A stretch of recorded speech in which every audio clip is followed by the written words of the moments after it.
Le Flash Info avec le centre de stockage de la Manche. 26 mois de prison ferme pour l'auteur d'une agression au couteau. Des faits qui se sont déroulés dans la nuit de vendredi à samedi à la sortie d'une discothèque à Cherbourg.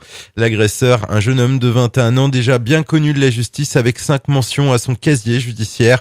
En état d'ébriété manifeste lors de son interpellation, il avait sur lui 5 grammes de résine de cannabis et plus d'1 gramme de cocaïne.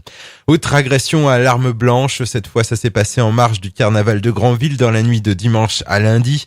Un jeune homme âgé d'une vingtaine d'années a été blessé au niveau du thorax. Pris en charge, il a été évacué vers l'hôpital. Ses jours ne seraient pas en danger. Les circonstances de cette agression ne sont pour l'instant pas connues. L'enquête suit son cours. Le couvercle de la cuve du futur repère de Flamanville est parti hier matin à l'usine Areva de Saint-Marcel en Saône-et-Loire. Un convoi exceptionnel de 27 mètres de long, 6 mètres de large et de 5 mètres de haut. Il devrait arriver à Flamanville d'ici la fin de la semaine. Transport dénoncé par les militants de Greenpeace qui n'hésitent pas à affirmer que ce couvercle n'a pas passé avec succès tous les tests de sécurité.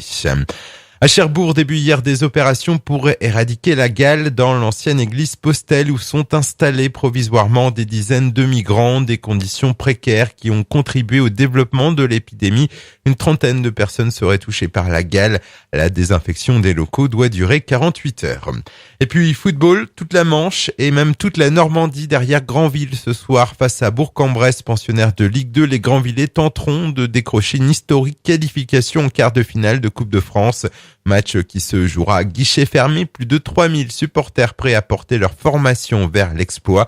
Granville, Bourg-en-Bresse, coup d'envoi à 21h. Le Flash Info vous a été présenté par Landra, centre de stockage de la Manche à Digulleville. Pour en savoir plus et visiter notre centre, 0810 120 172, coup d'un appel local.